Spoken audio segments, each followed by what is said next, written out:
We're gonna have one more party, one more special occasion. Do it Mondays, Tuesdays, Wednesdays, Thursdays, holidays and weekends. We can have one more party. There's more hell we should be raising. One more party now, one more party tonight.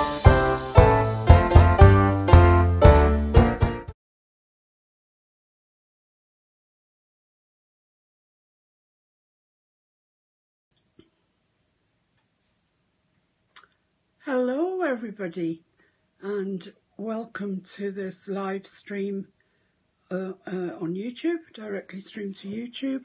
And today we're doing the hibiscus. You may have seen I've posted it on the Facebook page, the Miss Acrylic Paintalot page. That was the one that I did just on some artist's card.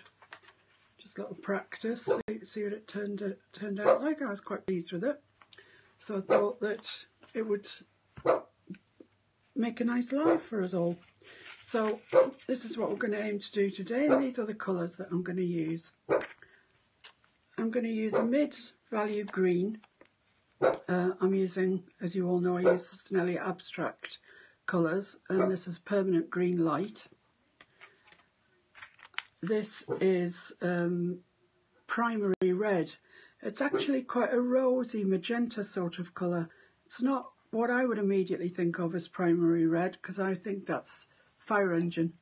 So it's just a bit more magenta. This one, this yellow, cadmium yellow, lemon hue. I'm not seeing you. You've been deprived of me all this time when I've been talking to you, and you've been looking at Miss Paintalot's. So I'll just quickly go through these again. The Snellia Abstract colours that I always use. This is Permanent Green Light. It's quite a bright, vibrant green. This is Snellia Abstract Primary Red, which, as I was saying, it doesn't strike me as being primary red. It's quite a rosy magenta type colour. And this one is a cadmium yellow lemon hue, and you can see why. I mean, it's very zingy, very citrusy. I'm also using this, which is Hooker's Green, which we've been through before. It's named after a man called Mr. Hooker. Ultramarine blue. Just need a tiny, tiny, tiny bit of that, but we do need it. And the main hibiscus is in cadmium red orange hue, and that really, I mean there's probably cadmium red in it, but it's very, very orange, and it makes a lovely, lovely colour for this hibiscus. Really, really bright, really vibrant, as Dorothy said. Nice bright painting, really. But one thing I will say about it is transparent. It is so transparent, and so we have to work around that, which we will do, and I'll show you how. And then I'm also using a golden colour, Golden Artist Heavy Body Dioxazine Purple, and that's a very, very dark colour, and that's the colour we want for the centre of our hibiscus. I think I'm having a little problem with the camera's being frozen, but I'll carry on talking. And the other colour that I'm using is an opaque white, titanium white. I have got a golden titanium white, and if I need, a pure white, I'll use the golden. But this is just to mix through the ultramarine, so I'm using a cheaper white. How are we doing, Mr. Handyman? We up and running? This one was then through again because they didn't see any of them. They heard you speaking, but they didn't see the colours. Just mentioning them. Okay, ultramarine, Hooker's Green, Permanent Green Light. Now, this can be any green. It can be any mid-tone green that you like, really. As you know, I use Snellia, and so I've opted for this one. But a mid-tone green. Lemon yellow, cadmium yellow, lemon yellow, primary red. And for the hibiscus, which I think is the crux, it's the subject of our painting, I've chosen to use cadmium red orange hue, which really is perfect for it, but is very, very transparent. So we have to really take care with that. I've got golden dioxazine purple, heavy body paint dioxazine purple. It's a very, very dark colour. It is purple, but it sometimes reads as black, and that's for the centre. And I've also got less expensive range of opaque titanium white. And that's it. That's pretty much, I think, all we need today. We might be using some of this glazing medium. This is De La Roni. All the paint companies have their own. Oh yeah, there's the dog going again. It's like it's 5 o'clock on Friday. This is De La Roni glazed medium, comes in a pot, also comes in a tube.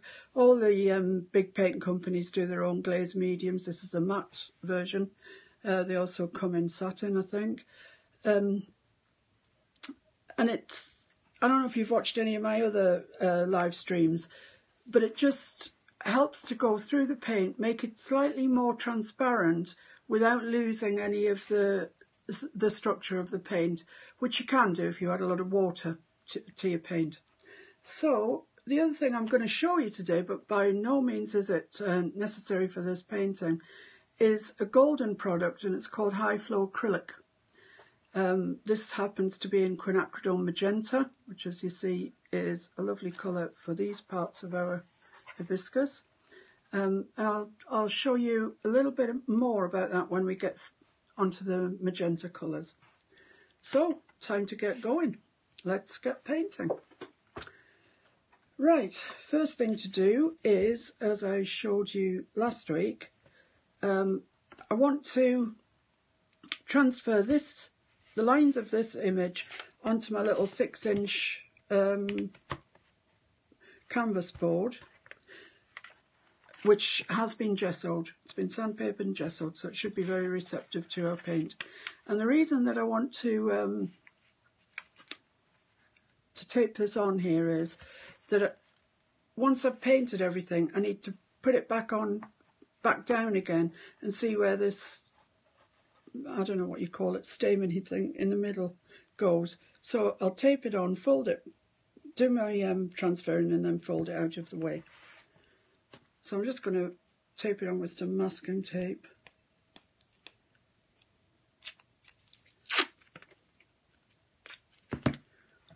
Along the top there.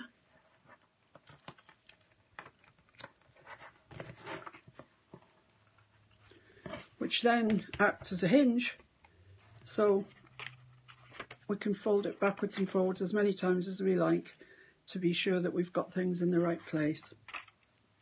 Now the paper that I'm going to use to transfer it with, I've chosen blue today, but it's called Ceral transfer paper.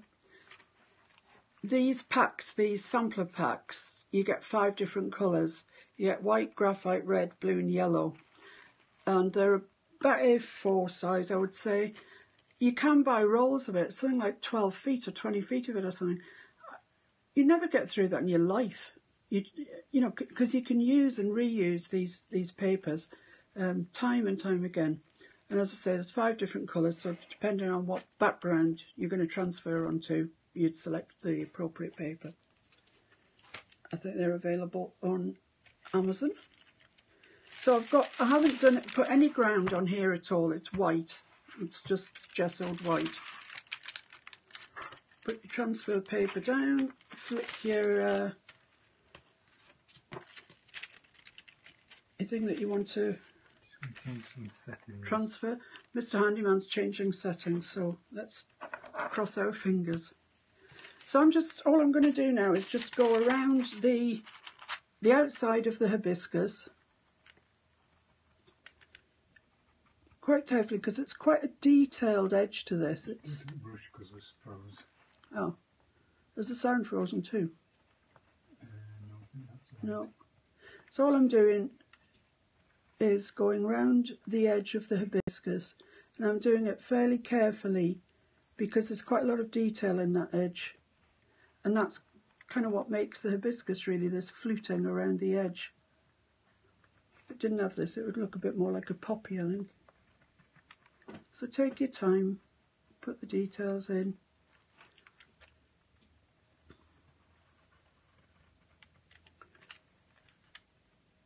Draw the edge of each petal.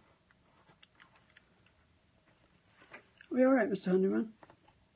I think so. We might have had a bit of buffering and stuff. Please bear with us with buffering and stuff, because it's all quite new to us, and it is extremely technical. And we are very old. And we are very old, yes, we are. I mean, we're too old really to be doing this modern technical stuff. I don't know how Mr. Handyman does it, to be honest, but well done is all I can say. Which ones have I done?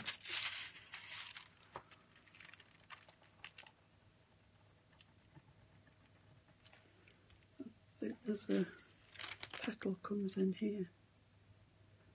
Can't really see where that is. I'm not sure if I've done here or not, so I'll just go around it again. And the other thing that I want to mark in, just for our own ease, is these leaves. Just make it easier for us when we come to paint them. Paint them in. You don't have to be too exact with these, it's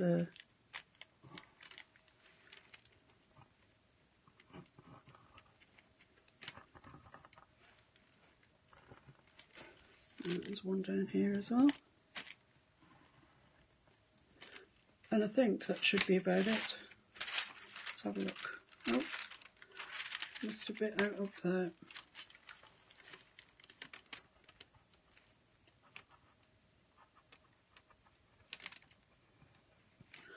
I think that's it.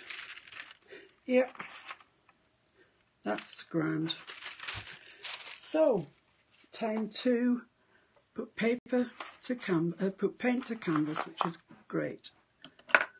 The first colour that we're going to use is the dark green, and we're going to sort of fill in all these. Well, it's really only that area, and that area, and we're going to fill them in first with just a solid hooker's green straight out the tube. We will be using this hooker's green later on to make some shadows. Sort of here, here, and here.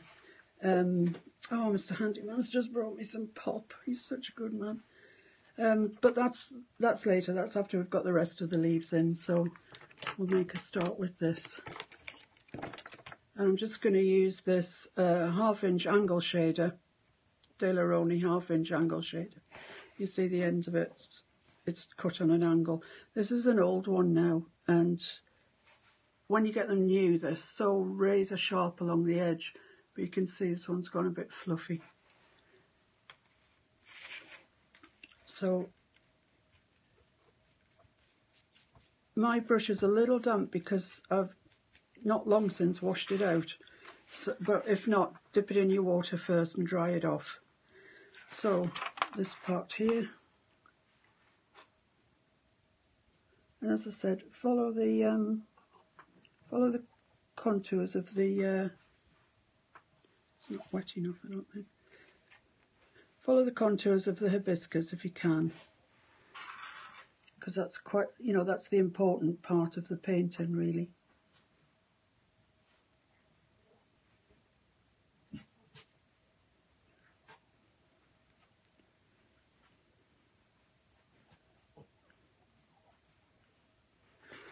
And this part is dark green. Just need a little bit more paint on there. No point being skimpy with the paint, because then you'll see the canvas through it. So this bit here is also dark green. Oh, I can hear myself talking, saying words that I've already said.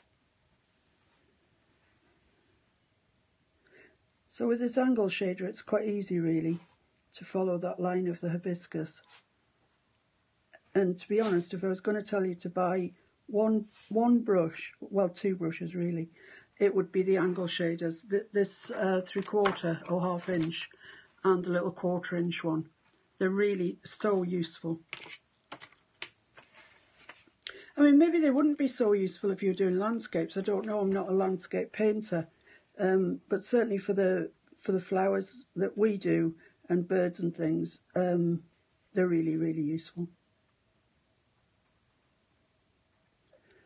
So that's it. Just keep your brush going around the contour of that hibiscus.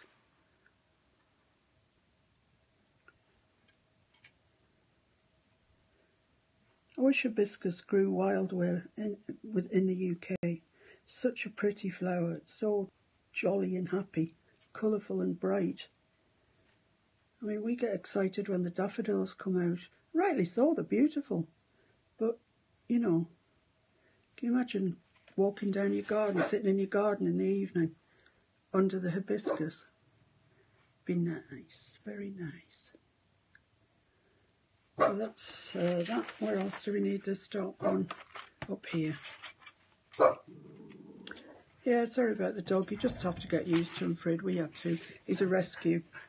I mean, we've had him nearly 2 years now, but he still has his moments.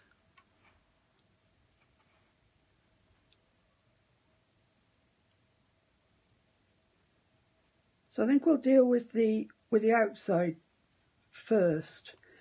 And this is it's a slightly more complex background than we've done before, but we're learning. So we're now learning that we can do more complex backgrounds. So that's pretty much all the plain dark green done. So the next colour I need is the lighter green for the leaves.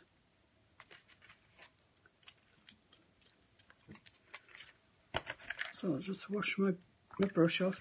Don't have to wash it off too dramatically. It's just another green that we're going to use, so it doesn't matter if we get shades of the other one in it. So just take a bit of that and what colour is that down there? Oh, it's a funny sort of mixture colour. Actually, the bit I'm talking about is this bit here. It's a kind of mottly sort of effect. We'll do the leaves first. We'll worry about the leaves. So we'll fill these in. As I said to you, once you've got the tracing done, it's kind of paint by numbers job, really. It's not that difficult. Anybody can do it. And I'll explain to you all the sort of slightly more technical things, but there's not really anything very, very technical in this one. There's some use of some washers and stuff like that, but nothing we can't handle.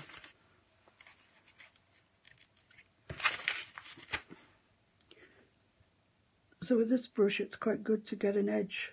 I mean, obviously when it's newer you get better edge, but as it gets old like the rest of us, it stops being quite as useful. This one under here has got a shadow on it, but it's all in this colour first of all. So we'll put that in. Might leave a little line to remind me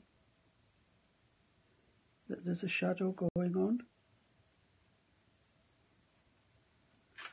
Just leave a little vacant part there. Just down there, down the side of it, just to remind me that's where the shadow goes. Okay, I mean, it's starting to come together already. We've hardly done anything. So you see, when I said to you it's probably the easiest one we've done yet, it probably is actually. Make sure you've got enough paint on your brush. Or you just make it difficult for yourself if you haven't.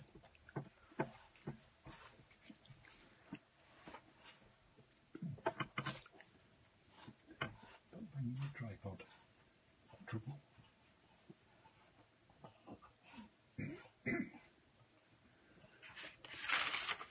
Don't forget, as I've said to you every time, turn the canvas around. It makes, you know, thanks, Bobs. I'm left-handed, so it makes it easier for me to turn it one way. It might be easier for you to turn it the other way. Where are we going now? Here.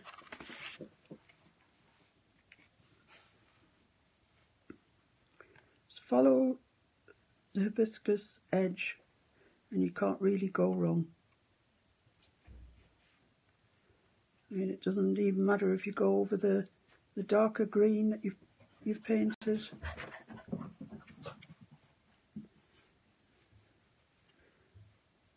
It's quite good if you can get your paint going in the way that the leaf would be going. So following round.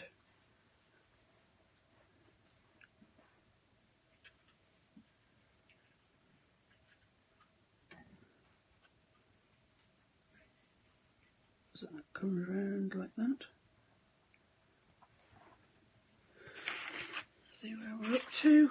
There's a little bit here.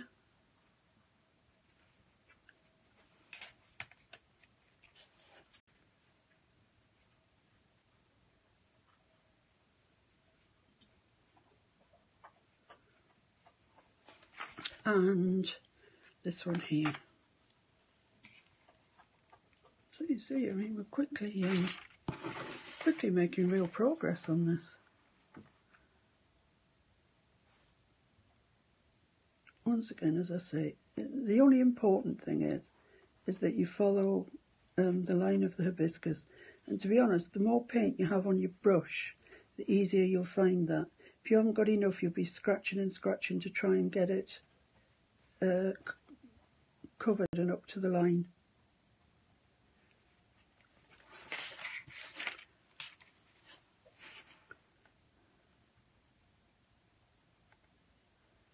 So it's this big leaf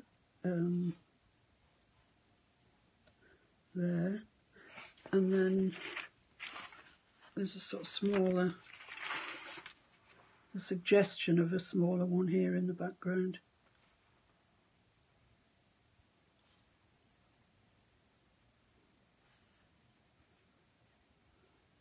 I hope you've all had a try at the daisy and the fuchsia, because as we go on we'll be building on skills that we've learnt week on week, and once I've finished this set of 4 flowers, the next one's the lily, and then after that, once we've finished those, we'll be going on to garden birds.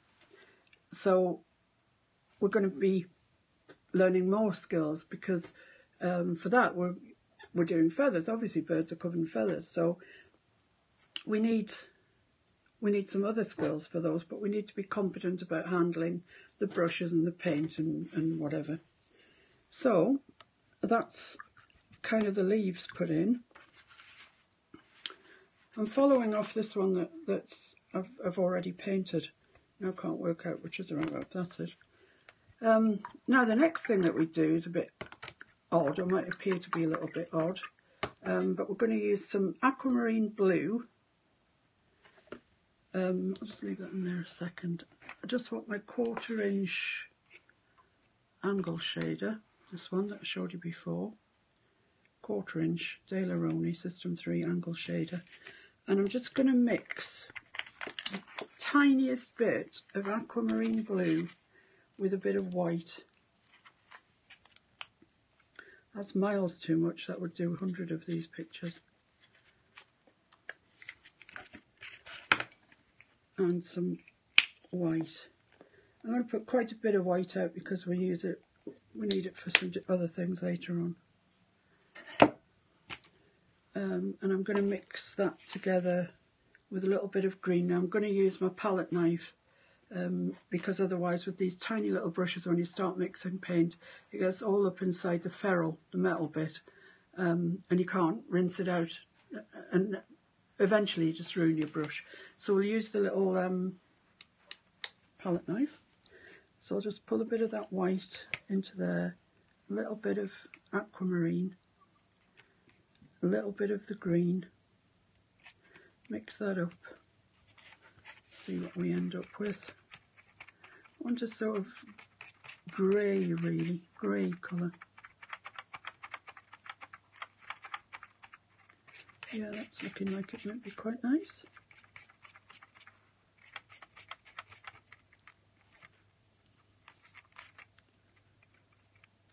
Yeah, I think that's an acceptable colour. Doesn't matter if you don't mix it really completely. Bit of variation in the colour is not a bad thing. I'm just using a bit of kitchen towel. If I use my towel like I normally do, it'll just get full of really hard bits of acrylic paint that you can't wash out. So just wipe it off immediately with some kitchen towel, and it's good to go. Right, so what we're going to do with this colour then?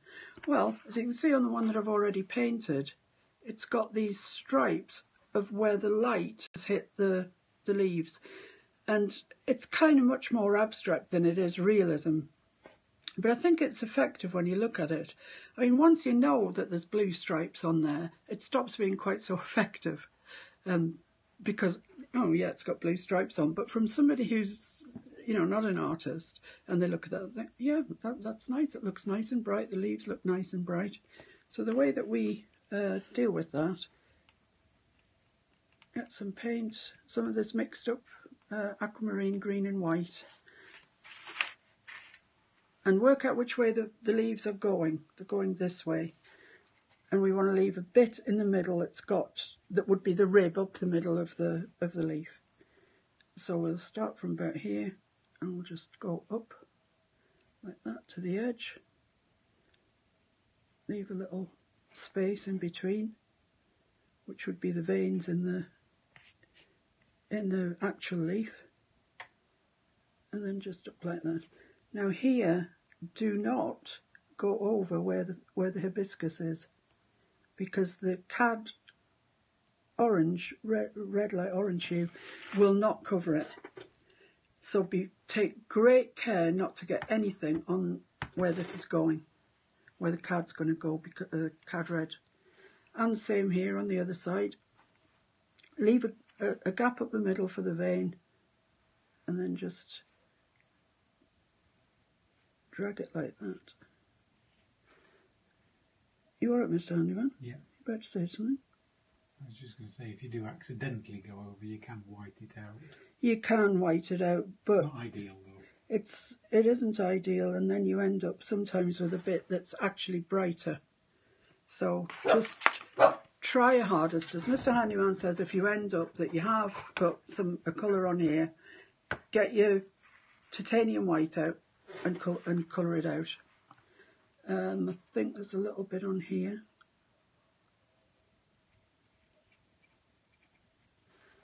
And there is on here. Now you see when I'm doing this, it looks a bit like a Zulu mask. I don't know why I said that, but it just reminds me. See what I mean, Mr. Handyman? Like a Zulu mask. Do you get it? I get where you're coming from. Yeah. Maybe if I'm not arriving at the same destination.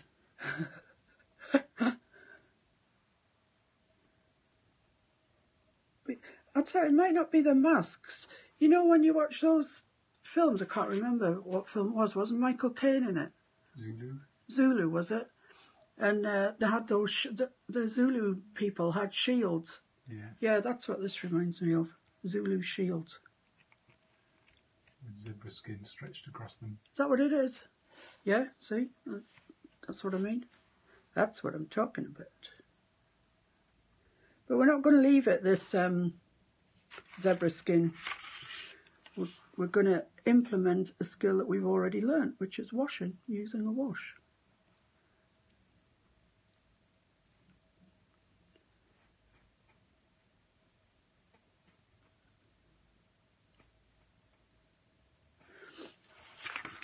And this one I think has got a little bit as well.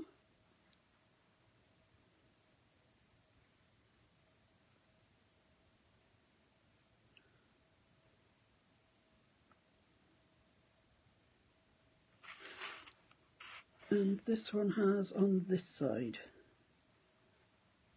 So obviously this is the side that's hitting, the light is hitting.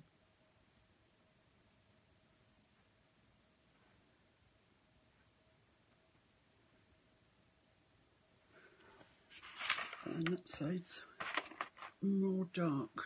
And then we've got this one up here.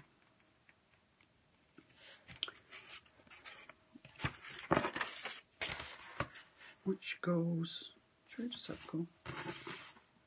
Goes up. So once again, there's only kind of half of it that's getting light on it. Okay, so far so good. So on the leaves that haven't actually got the light on them, they have got some veining on, and it's just a slightly lighter version of the green that we've already put down. No, it's all right yet, but I will need some, I think, when I go on to the other, when I leave the background behind. Oh, scissors. So I'm just going to take some of this green, maybe some even of the darker green as well, actually. Add a little bit of white to it. That's a nice mixture there. It's just the hooker's green, the mid-tone green, and a bit of white. And we'll just put some veins, some suggestions of the veins on these, on this side of the leaf that hasn't actually been in, it's not in the sunshine, but it still has veins. And this one behind here, the same thing. So that's us kind of done, apart from this region here, which is, I've made it sort of mottly. In the photograph it was quite hard to discern what it was. So I think I'll just mix up some light green and some of the hooker's green very loosely. I'm not going to mix it any more than that, so it really is a loose mix, and put that into there.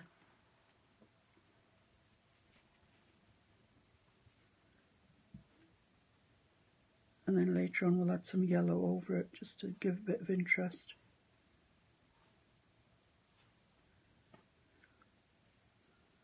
That's quite transparent, isn't it?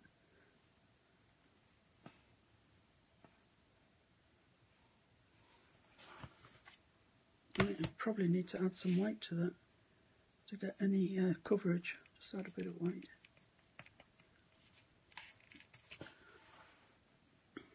That's always a good trick, you know, if you're struggling with a transparent paint, add some white to it.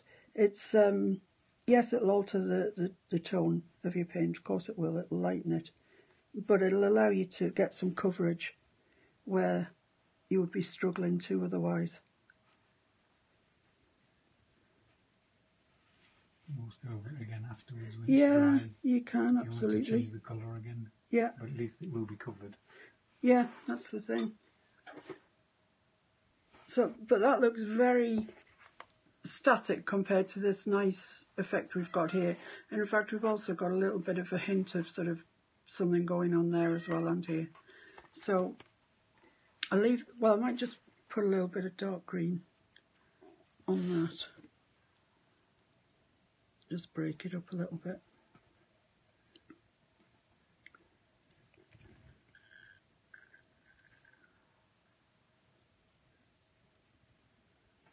So it'll be easier to bring to life. Oh, and now the cut started. Well, I've got that colour, I'm just going to do a little bit of something and nothing in these dark green areas. Does that get done later? That's the shadow of this part here. So that's a dark green, and there's also a dark green here and a dark green there, which I've left to remind me. I'm just going to put some. It's not. I'm using my angle shader, and I'm using the longest part. So you just press it down. Don't do this all over. Just suggestions that something, you know, it's just not empty. We'll put some yellow on top of that later on. Right, so the only thing now, apart from the hibiscus, is these shadowed bits. But I want to add them last because they are the darkest. what I'm going to do in the interim is add this, well, there's a couple of washes actually that goes over it. There's a yellow wash and then there's a green wash, which knocks it back from this Zulu looking thing.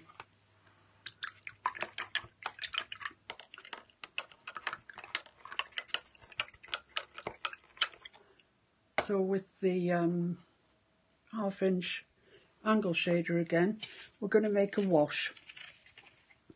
So the water I've got is already green, as you can see, which would tint the wash that I'm going to make. I mean, I could just about use that water to wash it. So I'm going to take a little, I've just got a little bit of this green left, and add water to it.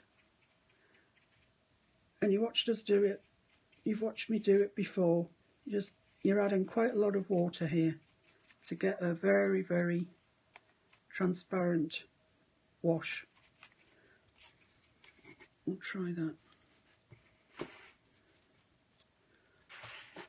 We'll go over our leaves and you'll see instantly it'll knock them back. Make them a bit more credible looking. Try and leave some of the light blue mix, just to add a bit of interest. But it really does make them look more interesting. So it's up to you which bits you leave, which bits you cover. Oh, sorry. Let's cover that there because it's quite blue.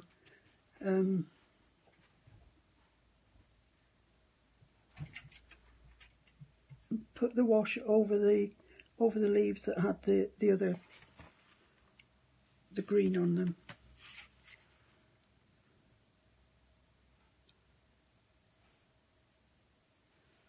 These ones here, give these a wash too, just brighten them up a bit.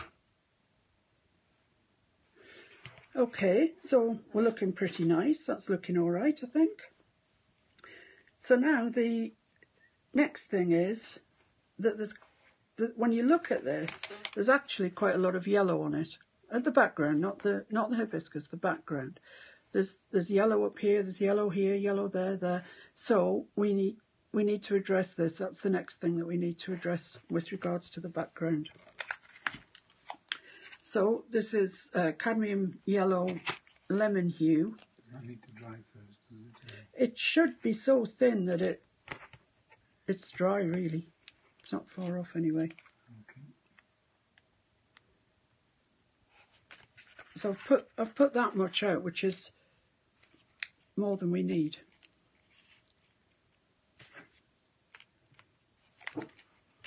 And once again, we're going to make a wash. As I say, there's green in this water, so I'm going to move over to the nice clean water. I'll brush out the dirty. So moving to the clean, keep adding water to it. This we perhaps don't need quite as watery as the green, but still watery.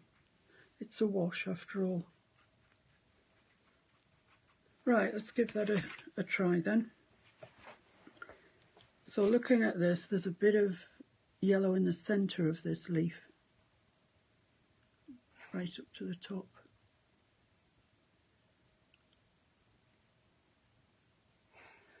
And on this one here, let's bring it to life a little bit. And down and away from the centre on this one, and quite a lot of it there. And on here.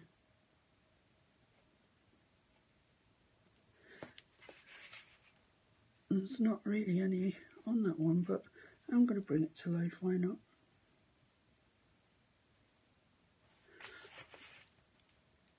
So you see, these washes really do mean something. We're not just wasting our time daddling around. They really do bring a different tone to the painting. I'm just going to use my my 1/4 inch angle shader, and I'm just going to introduce a wash that's not so washy, mostly paint, a little bit of water in it, and I'm just going to go over these because they're just getting lost a bit, and this one here as well. So that's not looking too bad. You can take your time with this. I mean, you know, you've got all the time in the world. See if you like the blue better. Do you want to go back and put some more blue on it? Not so much yellow. You know, whatever you feel like. I mean, I like this blue on here, and yet I've obliterated it on there. So I might go back and put some more of that on. But what I'm going to do next is just take some of the dark green, a little bit, brush it off on my towel, and come to here and put this shadow in. I haven't got enough paint. Actually, I think the wash isn't quite dry yet, so that's an impossible task to do that at the moment. We'll come back to it. I'll give it a quick dry.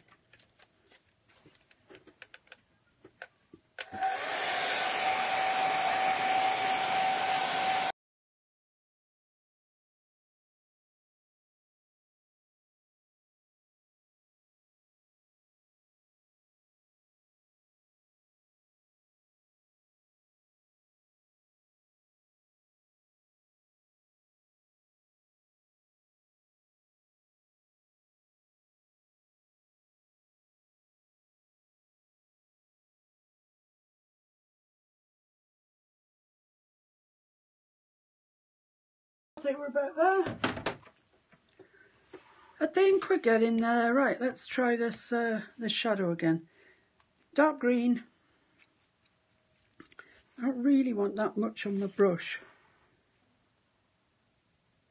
Go around the line where the shadow begins and then just pull it down. We've done this sort of thing before, where you just pull it down away from the line you've just made. And that'll give you a shadow, one leaf being in front of the other. And the same thing happens here.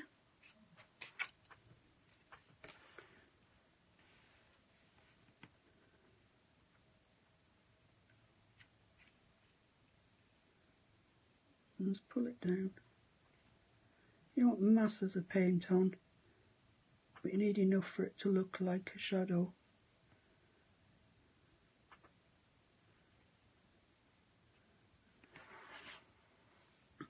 And another little bit at the top here.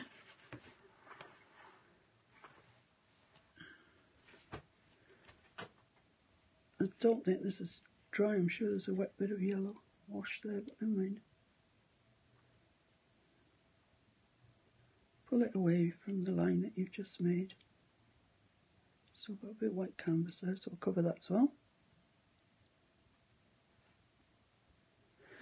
So there we are. That's given the illusion of shadows, things being backwards and forwards. So I'm just going to go back to the yellow.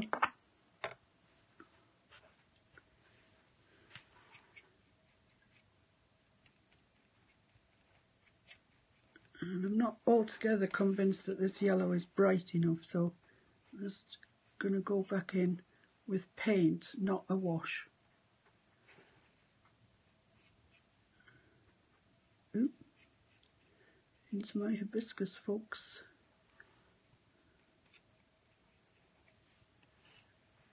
And a little bit on there. And then this bit here has quite a lot of yellow in it.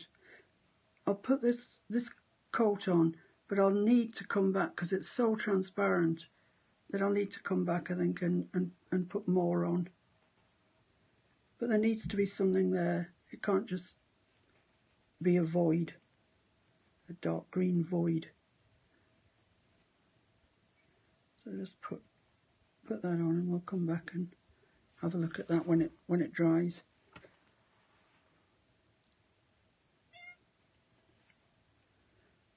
This yellow isn't everywhere. Be selective about where you put it, but we definitely need some more than we had.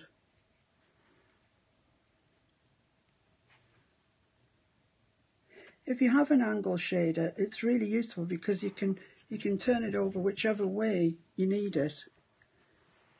Like here, I've got it turned that way. When I'm doing there, I've got it turned that way.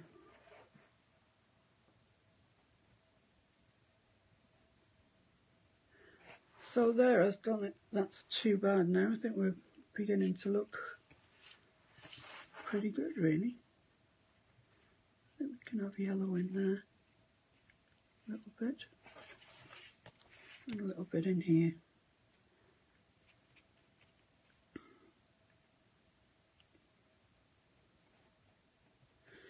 Okay, and now then, let's load the brush up. And where's the top and where's the bottom? That's it. I'm just going to add a little bit of yellow into here, the same way as I added the lighter green. Just a few dots, random dots, just to add some interest to it.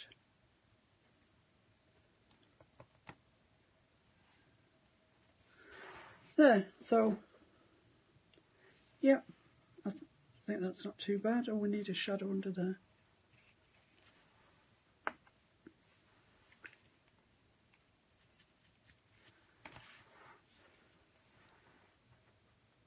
And the shadow goes under there.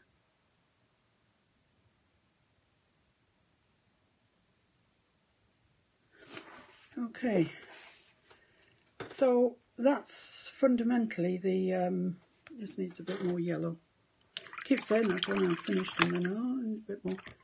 This is what I'm like with my own paintings, do it and I think, no, I'm finished, oh no, I'll just do a bit more tarting around. Just going to make this quite yellow if I can next to the hibiscus as a contrast. This side's dark and this side's quite bright. So I'm going, just touching that shadow that we just put in. Just getting less and less as we go down. Okay, right, I think we're ready to start the hibiscus.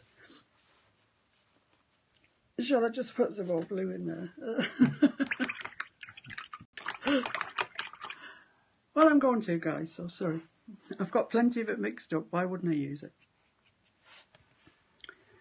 I just like it when you can see bits of it peeking out.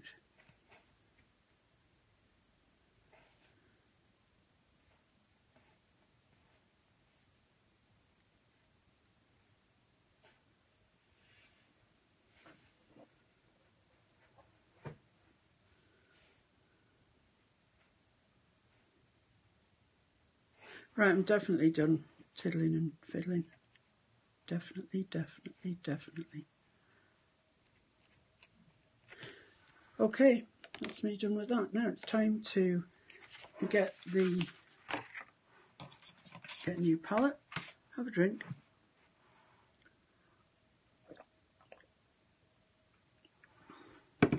That is pure lemonade, people.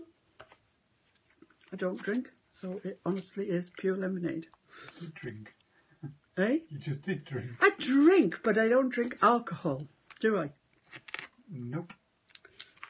Neither of us drink alcohol. So now is the time for the star of our show. Now, I put these lines in before to kind of give me an idea really where the centre was. And I kind of wish now that I hadn't, because when I paint over them, they're going to get locked in there. So what I'm going to do instead is take them away and mark the centre in, because that will be covered over with a dioxazine purple. So I'll just move them. Somehow there's a line gone down there. Must have pressed on it when I was doing the transfer thing. I'll just take them out. And because we've got the bit that would transfer thing hinged so handily, What a neat trick. Just put your transfer paper, your Saral paper back on, flip your thing back over, Bob's your uncle, pencil. So I'm just going to mark where the centre sort of goes. It's kind of there, that thing comes out there. That's about it. So that's fine, that's given me a good idea of where the centre is.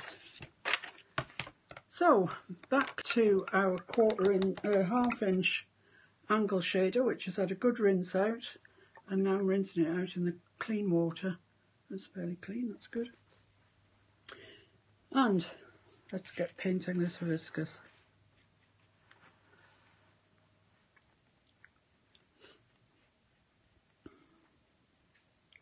Once again, can I suggest that you have plenty paint on your brush. You need to cover the canvas, and you need enough on your brush that you can squash it up to that line. But always paint, apart from the very edge, which you have to paint that in that way, always paint where the petals are. So you're painting in that sort of line. Don't paint across it this way.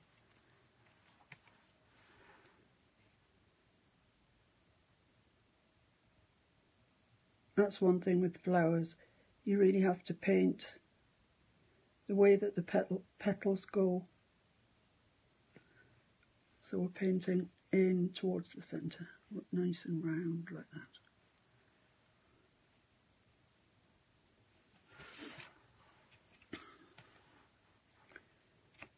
A bit of paint on your brush. Don't be shy.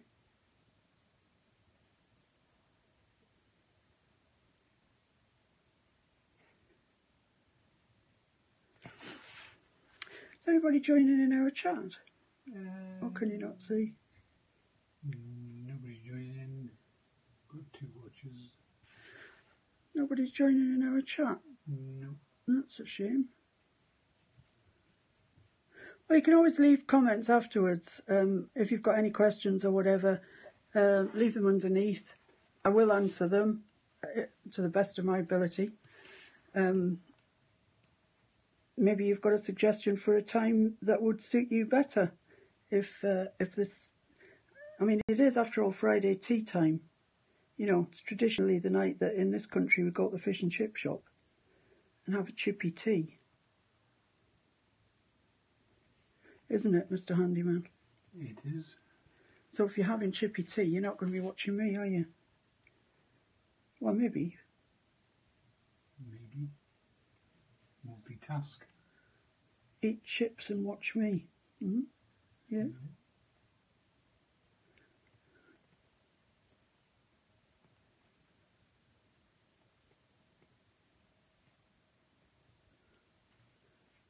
So as I say, always brush towards the centre like that. Once this once we've finished doing this live stream, it will of course be up on YouTube, and you and anybody else in the world can watch it. So, you know, because you've missed the live or you've missed part of the live or whatever, it's up there for eternity, I think. Well, no, something better is bound to come along, isn't it?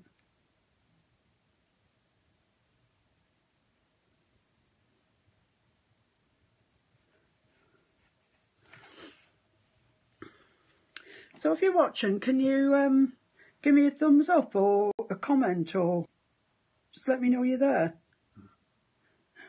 Or am I just literally talking to myself?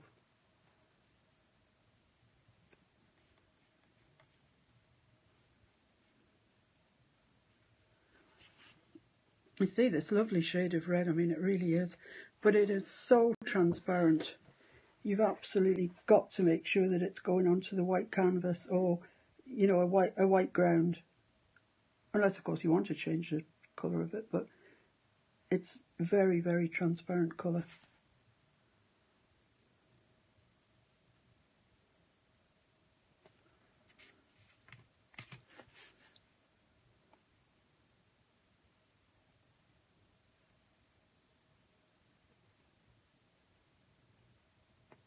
follow the edge around. That's all we're doing. And filling in the centre part with our strokes going the way the petals are.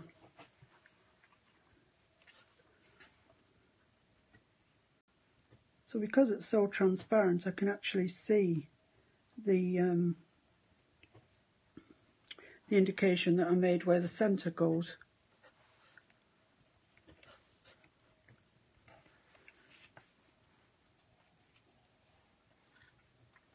The indication that I made where the centre goes. Talking to myself. I am literally talking to myself.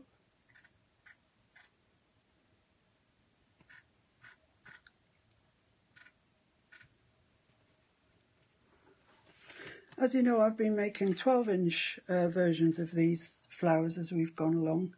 And I'm kind of midway through my 12-inch version of this hibiscus. And then once we've done the lily, I'll do my 12-inch version of it. And then they'll be ready to hang all four together, which I think will look quite nice. So that's our hibiscus done. Just needs to dry a little. Just a little bit out there.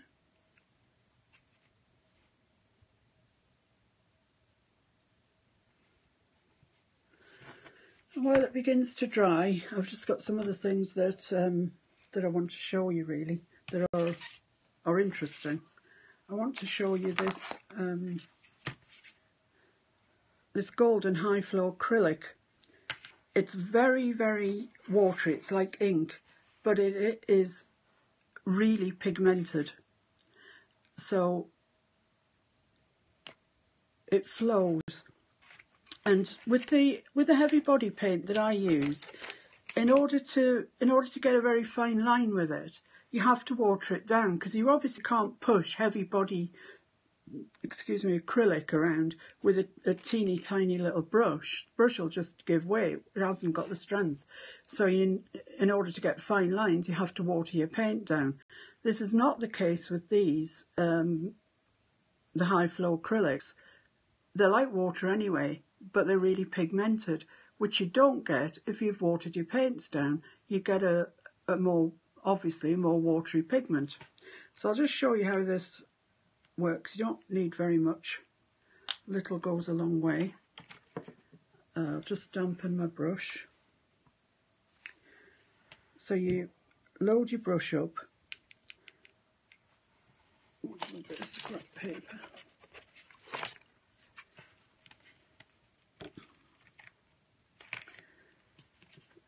Load your brush up, and you do that with a liner brush or a rigger by turning it and turning it and turning it till it's loaded completely, and then turn it away and drag it as you do. Turn it and drag it so as you get a nice point on the end. And then this should give you a nice line. Look at that. Look how fine that line is. It's beautiful. Really is lovely. And that would be a really, really good way of getting these lines on our hibiscus. You see, because I haven't used that system that I've just shown you, I've got thicker lines on there. So that's something to think about.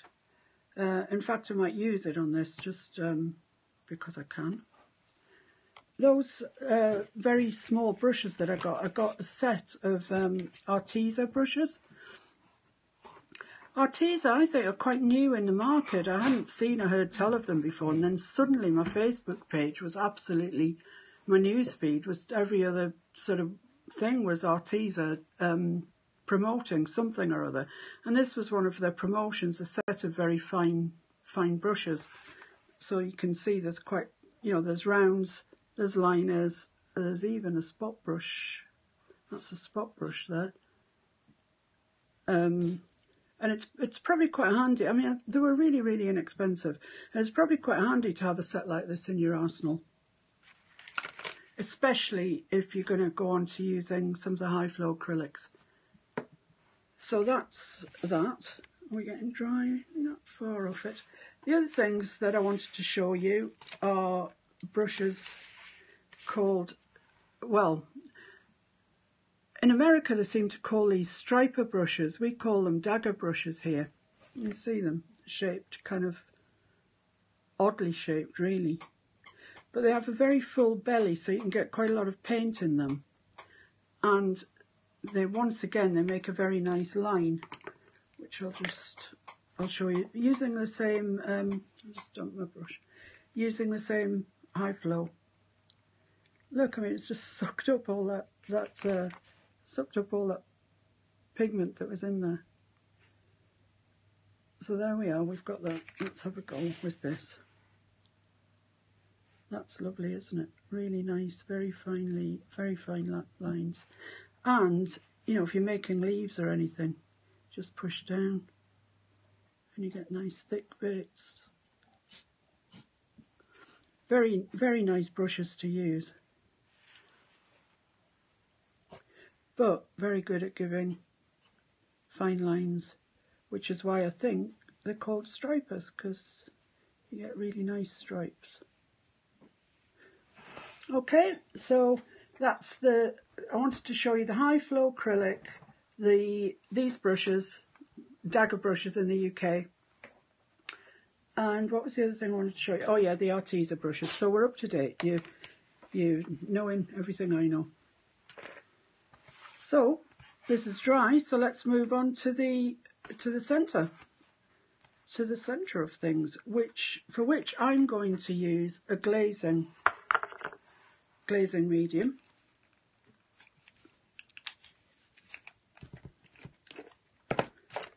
So I'll just get some of that out on my plate.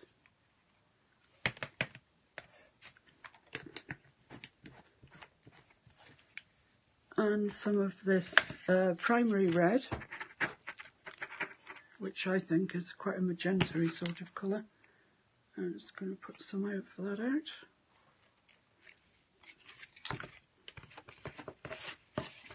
Mix it up again with my palette knife. Save ruining your good brushes. So it's easy to ruin good brushes, really is. When you've done this, when you've got your mixture of paints sorted like this and it's all nicely mixed, put it into a sort of heap if you can. Don't leave it stretched out across your palette, because if you do, these bits, they just dry. The thinner it is, the quicker it'll dry, whereas a nice little heap like that will stay wetter for longer. Wipe your palette knife off. Yes, Mr. Handyman, want to say something? No. No? Thought I heard a sharp intake of air. So which brush shall we use to do this? Well, really, we want a fair amount of this colour coming up, and then it goes into the stripes. So we'll start off with the quarter-inch angle shader for a change, because that actually can also give you quite nice lines.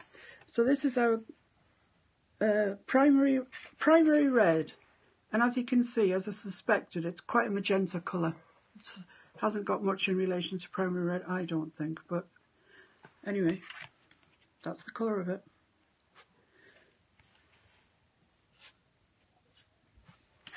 Load your brush by pulling it through the paint one way and then the other way, so you've got a good load of paint on. And then if you've got too much like that, just dab it on your cloth. So this is the centre, this is where we're coming from. So we'll come up like this. That is a very light mix. That's fine, we're beginning to see it now.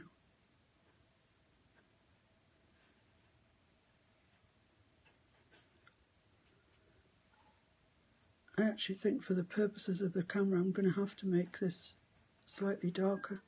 It's not showing up so well. Not showing up.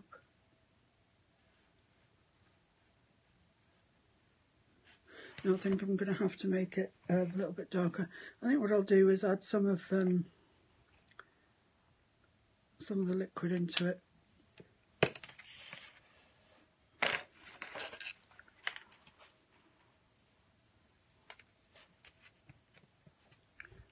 Should give us quite a bit more pigment.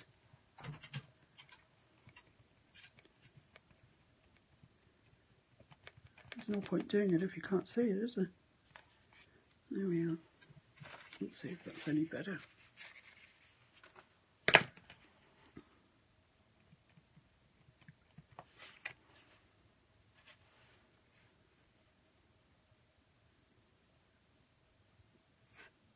Is that any better or not? Yes. So follow the lines that you think the petal will be taking.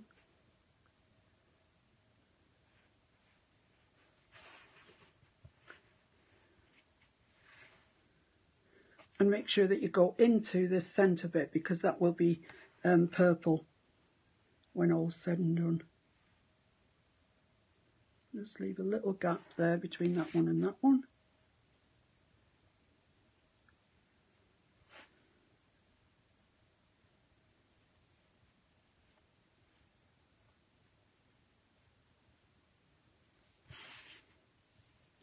I mean, to be honest, this isn't, you can't see that much of it anyway on the photograph, but you can see it. I want you to be able to see it.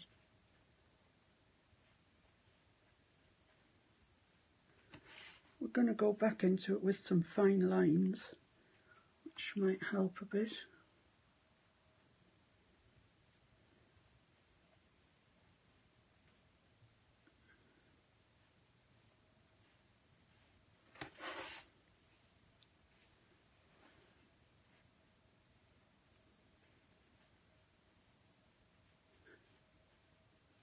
As I say, follow the line that you think the petal would take, because this is has got glazing medium in it. You'll get streaks, and if you're not following the line of the petal, streaks will just look mad because they won't be going where they. I think you can see more on that one where I've gone over it twice where it is.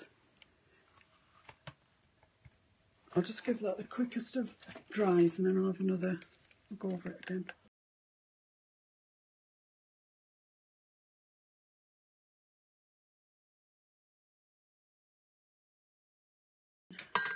Right, let's just try another coat on there and see how that looks. Yeah, I think that's better.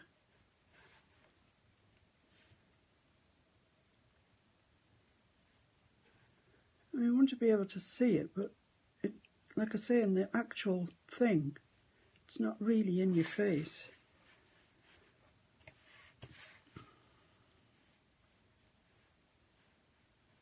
But it is there, so we want it to be there.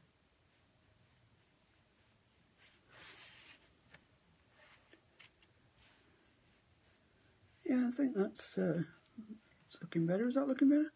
Yeah. Sometimes when you tilt it slightly so the light's not full straight on, you see it slightly better. Right.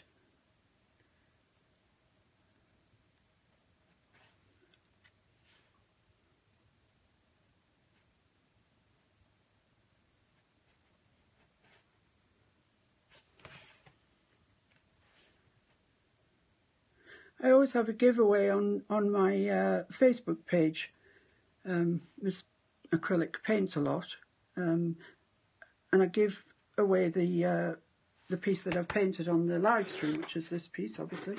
So I hope you can see that there now. There's quite a pinky colour to that. But I am going to put some lines in, and there's some details coming off these frills around the edge as well that need to be put in.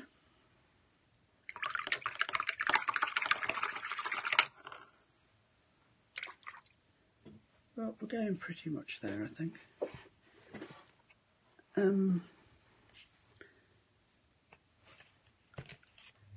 I think I'll opt for using the liquid. As I said, you can use the other and water it down, but I'm going to opt for this because I do want some strong lines, because the other's quite muted. So I'm going to use the little brush that I showed you before, the little liner. the brush is damp, get a good load of pigment, roll it off on the side like that, or roll it off there, so you've got a nice point. And then just come out from the middle, put some lines in. There's not too many, it's not masses. Can you see those? Yeah.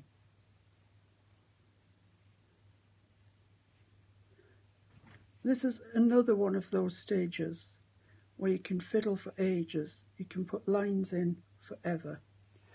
So, you know, be sensible about it.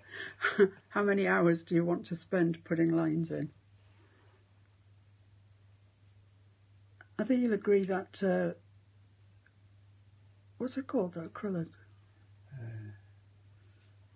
High flow, golden high flow acrylic. Yeah, I think it's very nice. I like it a lot. It gets over the problem that you have with heavy-bodied acrylic, that you can't actually push it around without A firm brush. Yeah, without a firm brush, or you have to make a wash with it, so you lose so much pigment, you know?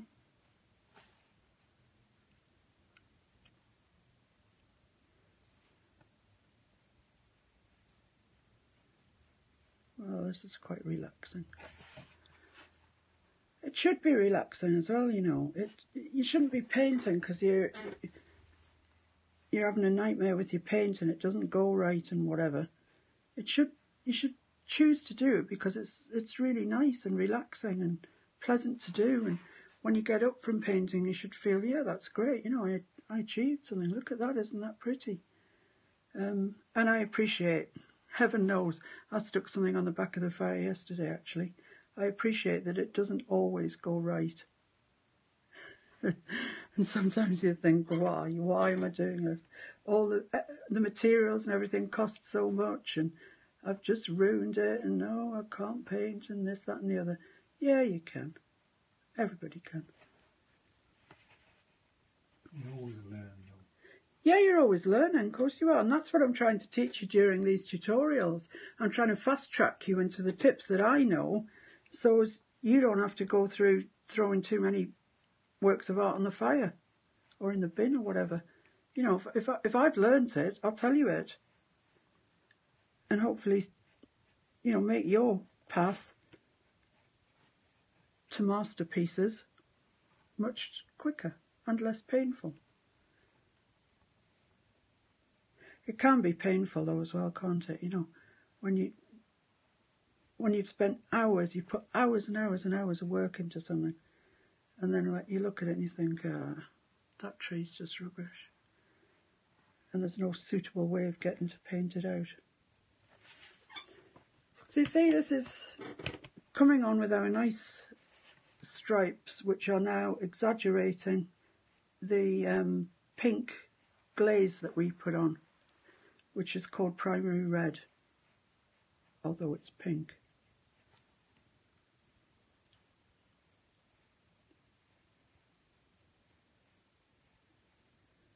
So there we are. Now then, the next thing that we need to do is pay attention to the edge here. And places like this, that's where there's a little crease in the edge, where there's a little wrinkle like that. So we'll go around that and make sure that we pay attention to those.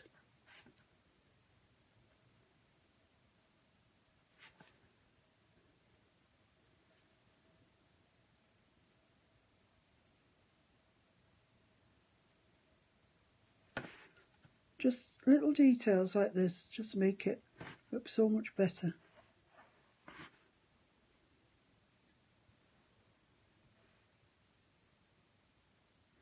There is a lot more that we could have done with this. We could have put shading, one petal on top of the other, whatever. We're all right. This is fine. You know, we're learning, aren't we? When we get fancy with ourselves, we'll do lives that are much, much longer and more complex. But if, you know, if you can do this, then you'll have learnt some new skills and you'll be ready for the lily.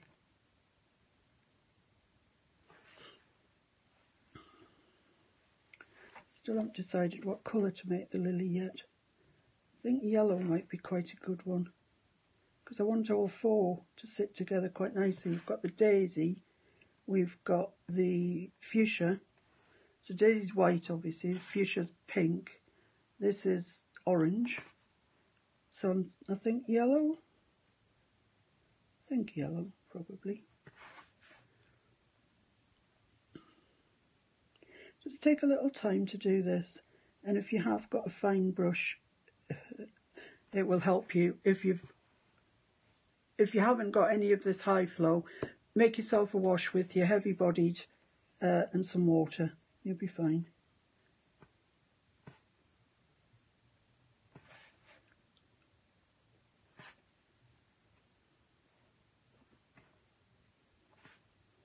So the next thing will be the quinacridone. Right, so where are we? That's it. Okay, so that's that. It's looking okay. Yeah, it's looking okay. So the next thing we need is the quinacridone. Which is a funny word. No, it's not. It's dioxazine. That's quinacridone magenta. Quinacridone. Why don't they just call them words we can get our tongues round?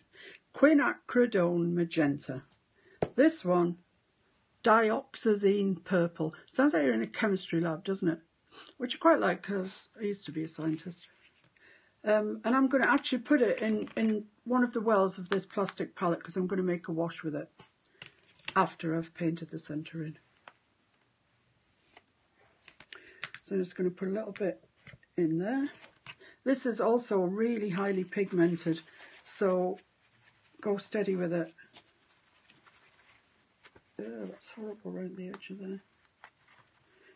If your tubes get gunked up like this, you can't get the lids back on properly. That's it, cleaned it. So try and keep your lids clean, and then because it's horrible when they don't come off, then the shear off, then you're jiggered.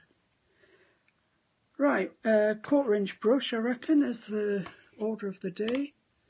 Here it is. And I want this centre part to be quite solid, so I'm not going to water this down.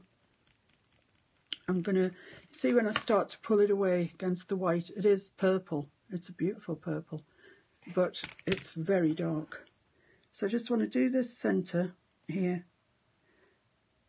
I don't want it to look too contrived, so I'm going to paint it in like this, using my brush like that, in that method.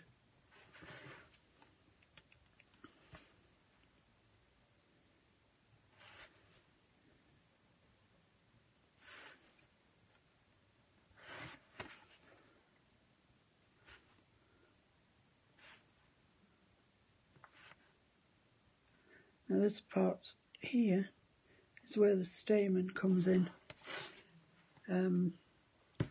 So you can see, I showed you how purple it is. It's very purple, but you can see with the red background, that's reading pretty much black, really. So now I'm going to go back to our very thin brush, and I'm going to start adding some water to a little bit of this quinacridone, dioxazine purple, because we're going to put some more lines in. Lines and lines. And the thinner you can get it, obviously, the more control you'll have over your lines.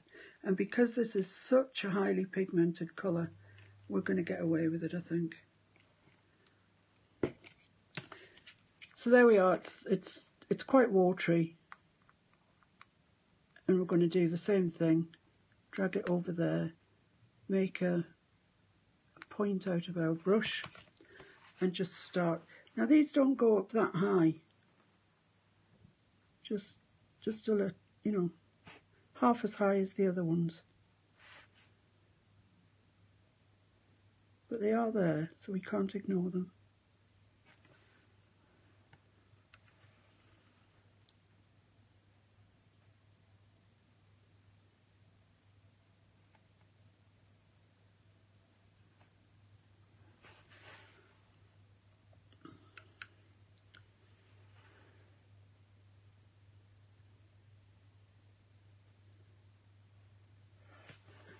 Well, I've got a nice weekend in prospect planned. I'm going to be doing absolutely nothing, which is nice. I keep my calendar on my phone, and so beginning of every week I have a look and see what's on the agenda, what I've got to do, blah blah. And I always think, oh no, can't be bothered to do that. Oh no, I didn't realise that come round so quickly. But when I looked at this week, nothing, which is excellent.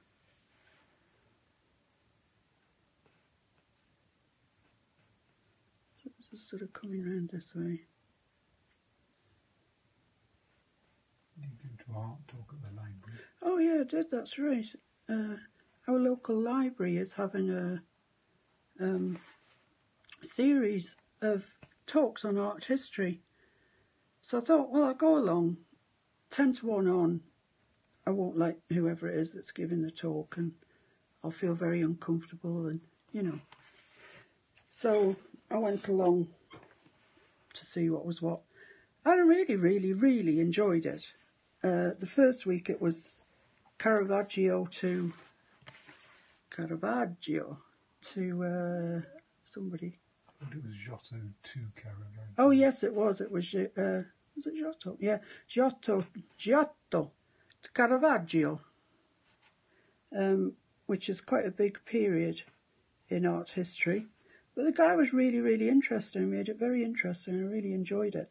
And this week's one was Holbein to Hockney, which is, I mean, you know, it's an hour's talk. I mean, come on.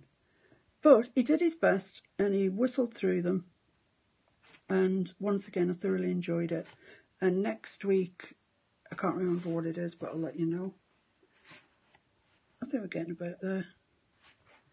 You see, you can go on for ages and ages with this. You can put these in and then you think, oh no, I'll put some more pink in. And this is really, you know, there's no end to this. But I'll have to call it an end, so I'm going to call it an end there. And I'm now going to just paint in the stameny part. Oh, that's my watered down one. Not going to get very far with that. With the full strength purple.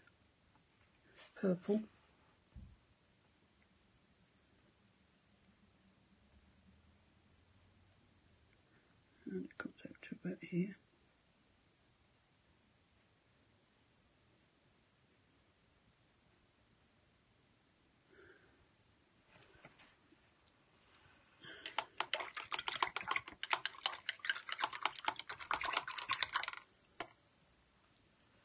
I think I should have done that in a lighter colour, so I'm going to put some white over it, try and brighten it up. Oh, what we're doing.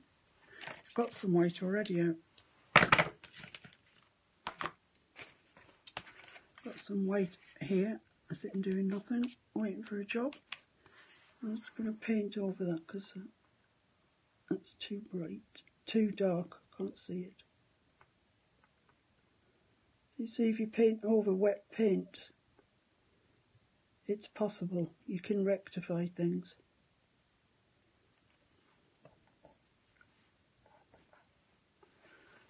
So I've made that a weird colour now, but I'll go back to my magenta. There we go. See where I can get to. Oh yeah. That'll be alright now, I think. It was a funny colour anyway, so there we are. Yeah, that's kind of the colour that that I had it on here. I'm going to have to wait for that to dry before I can put my polleny bits on. all by the magic of hairdryers. And muting. Yeah, Mr. Handyman muting the horror of the hairdryer.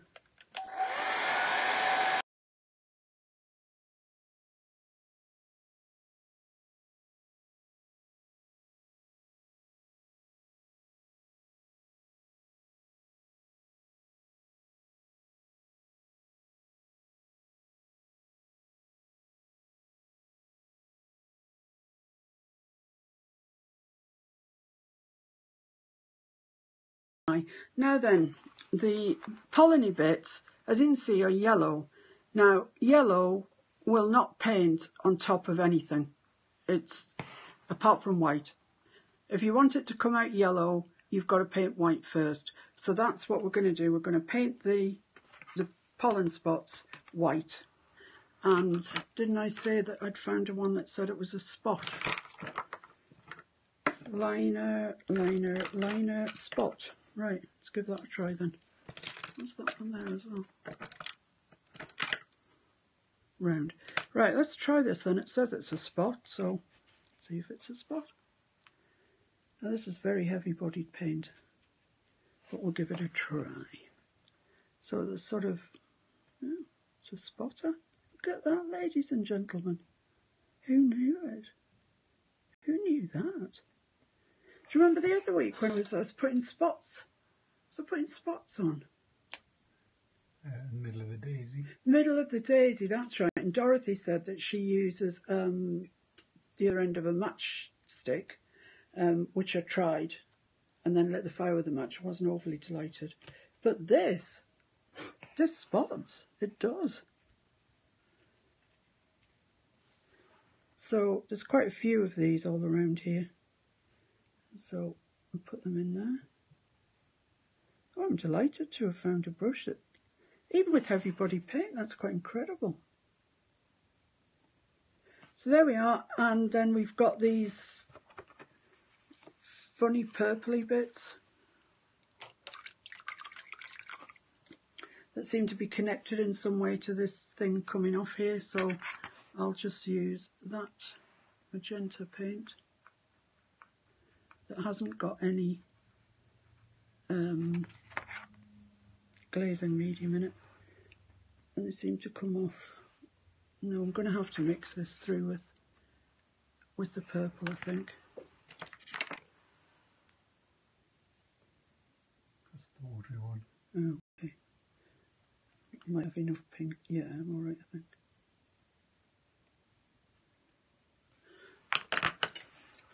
So it's got like little leg things here. This spot isn't much good for doing anything else but spots, I think. Butt spots. If you want some butt spots, it's the brush. I'm losing my mind now.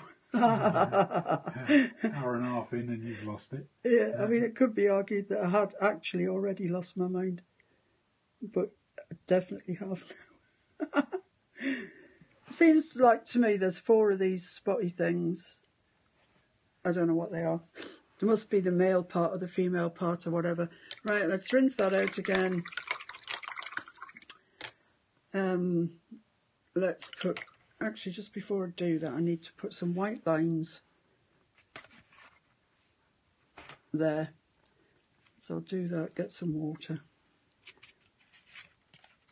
Water my white down so as I can, is that a spot brush that I've got? Yeah. Oh, I wouldn't use that if I were. oh, blooming heck. Blooming heck. Right, I've got my liner now. Looks like it's got purple forever and a day on it. Anyway, let's give it a try. Enough white on it. A little bit of colour mixing doesn't it? No, you're right. Why am I doing that? I'm trying to get... Oh no, I want white. I really have lost it. I've lost it. Where's it gone?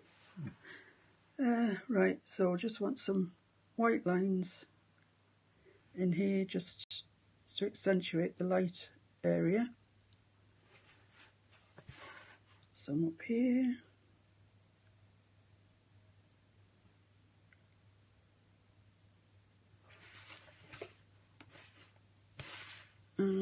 seems that there's one there on the edge of there. That's it for the white.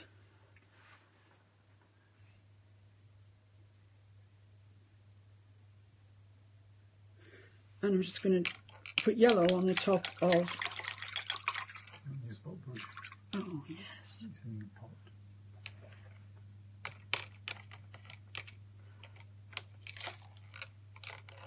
That's one thing about these little Arteza brushes, that the handles are so short.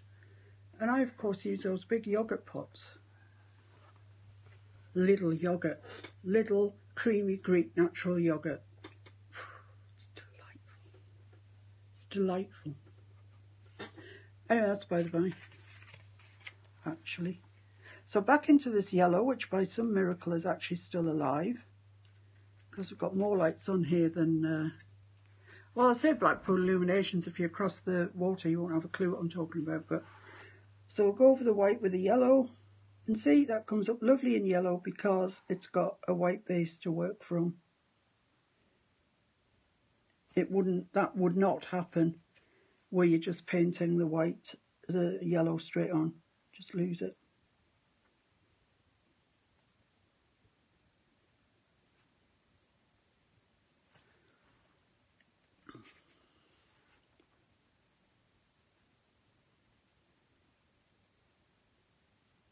So if you want to win this, there will be a giveaway over on my Miss Acrylic Paintalot Facebook page. It's drawn on a Monday at 7 o'clock here UK time. All you have to do is find the post and write "me please" in the comments. I will post anywhere in the world, so wherever you happen to be. If you happen to be in the Arctic Circle or on a camp in Antarctica, wherever, anywhere in between. Just let me know your address, I'll send it out to you. I'll sign it first and we'll all be all right. This is okay. If I had loads of time, I would alter it slightly. I'd make a white glaze and I'd go into this area around here, having applied the white glaze just to bring it a little bit further forward. But having said that, that's it. Might do that before I send it out. Yeah, I'll do that before I send it out. Having said that, it's pretty complete. It's fine. So thank you, ladies and gentlemen, for watching me. I will see you. I'm not sure whether it'll be next Thursday or next Friday. I think Friday might be not the best of days for people, so it might be the Thursday. But I'll let you know in good time. I will post up the post on YouTube, and I'll share it to Facebook so you know when it's going to be. In the meantime, thank you very, very, very, very much for watching me. Lily next time. Lily next time. It is. It's a lily next time. And then we're moving on to garden birds. Then we're moving on to garden birds, which will be nice. Nice change, won't it? So please subscribe to my channel. It doesn't cost you anything, and you don't get bombarded with emails or anything. You get nothing. But it means a big difference to me. And if you so wish, there is a donate button on YouTube, and you can donate to keep these lives going, because all the brushes and the paint and whatever, I have no special deal with anybody. I pay full price, same as everybody else. And it's quite an expensive business, as you know. So should you feel that you are in a position to donate, you want to donate, £1 would be excellent. You know, if everybody donated £1, we wouldn't, you know, be fine, we'd be laughing. So it's not mandatory, it's not obligatory, it's just an option there if you feel that you want to do it.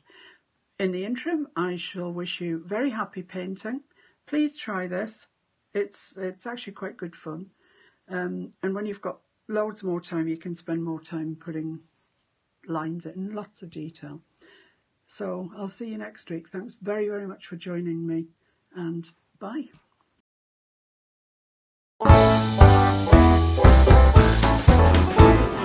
Me and the boys were sitting around drinking, we was talking about things that we was thinking, when all of a sudden what comes out of Bill's mouth? Said I'm getting old and fat and slow, and I don't recover like I did before from nights of rabble, rousing and too much fun. Well, I looked around and we all agreed, and I had a drink and I ordered 3, and I staggered back to do it all again.